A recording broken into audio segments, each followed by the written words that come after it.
লক্ষ্মীর ভাণ্ডার এবং বেকার ভাতা নিয়ে রয়েছে বিরাট সুখবর।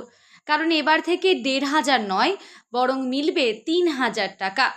আপনাদের বাড়তি হচ্ছে ৩,০০০ টাকা। তবে কবে থেকে আসবে আপনাদের ব্যাংকের অ্যাকাউন্টে লক্ষ্মীর ভাণ্ডার এবং বেকার ভাতা, তার সাথে যুবসাথী প্রত্যেক প্রকল্পেই আপনাদের টাকা বাড়তে চলেছে। ৩,০০০ টাকা করে পাবেন এবং বেকার ভাতাও দ্বিগুণ পাবেন। কবে থেকে পাচ্ছেন সমস্তটাই থাকবে আজকের এই ভিডিওতে। তো তার জন্য ভিডিওকে স্কিপ করবেন না, প্রথম থেকে শেষ পর্যন্ত দেখতে থাকুন। ভিডিও ভালো লাগলে অবশ্যই লাইক করবেন, সাবস্ক্রাইব করে চ্যানেলটি পাশে থাকবেন নিত্য রকম আপডেট ভিডিও পাওয়ার জন্য। পাশে থাকা বেল আইকনটি অন করে রাখবেন। তো চলুন আপনাদের জানিয়ে দিই যে বার্ধক্য ভাতা এবং লক্ষ্মীর ভাণ্ডার, যুবসাথী, তার সাথে আরও অন্যান্য প্রকল্পের কত টাকা করে বাড়তি পাবেন এবং কবে থেকে পাবেন। দারুণ খবর, লক্ষ্মীর ভাণ্ডার বেড়ে হচ্ছে ৩,০০০, দ্বিগুণ হবে বেকার ভাতাও। কবে মিলবে বাড়তি টাকা? মমতা সরকারের বিভিন্ন ভাতাতে টেক্কা দিতে বিজেপি সরকার ক্ষমতায় এলে অন্নপূর্ণা ভাণ্ডার ও যুব শক্তি প্রকল্প আনার কথা শোনা যাচ্ছে।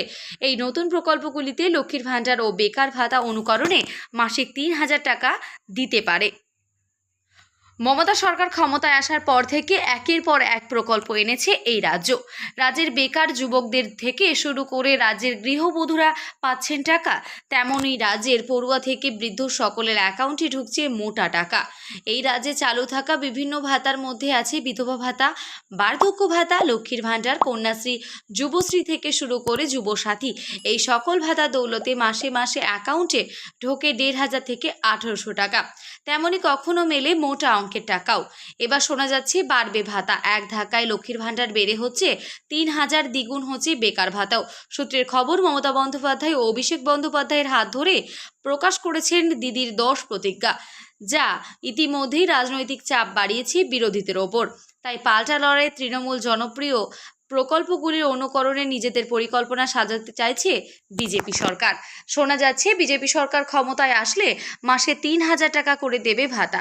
তৃণমূল লক্ষ্মীর ভাণ্ডারের আদলে বিজেপি আনতে পারে অন্নপূর্ণা ভাণ্ডার প্রকল্প, যারা আয়তায় লক্ষ্মীর ভাণ্ডার মহিলাদের প্রতি মাসে ৩,০০০ টাকা দেওয়ার প্রতিশ্রুতিতে পারে। শুধু তাই নয়, পাশাপাশি যুব শক্তির প্রকল্প মাসিক ৩,০০০ টাকা বেকার ভাতা প্রস্তাবও ইস্তেহারে থাকতে পারে বলে জানা যাচ্ছে। তবে এখনই এই প্রকল্পের আবেদন করা যাবে না, কিংবা এখনই মেলেনি আলাদা কোনো তথ্য। শুধু জানা গিয়েছে বিজেপি সরকার ক্ষমতায় আসলে চালু হবে অন্নপূর্ণা প্রকল্প এবং যুব শক্তি প্রকল্প। তো আশা করি আপনারা সমস্তটাই বুঝতে পারলেন যে যদি বাংলায় বিজেপি সরকার আসে, সেক্ষেত্রে অন্নপূর্ণা প্রকল্প এবং যুব শক্তি প্রকল্প, যেটা এখন যুব সাথী প্রকল্প রয়েছে, সেটা পরবর্তীতে নাম বদলে যুব শক্তি প্রকল্প হবে এবং সেখানে ১,৫০০ নয় বা ১,৮০০ নয়, সেখানে ৩,০০০ টাকা পাবেন, এমনটাই ঘোষণা করা হয়েছে। তবে অন্য কোনো তথ্য বা কোনো সঠিকভাবে কোনো তথ্য এখনো পর্যন্ত আবারও উঠে আসেনি আনুষ্ঠানিকভাবে। যদি কখনো আসে তো অবশ্যই আপনাদেরকে জানাবো, আপনাদের এই চ্যানেলের মাধ্যমে আপনারা পেয়ে যাবেন।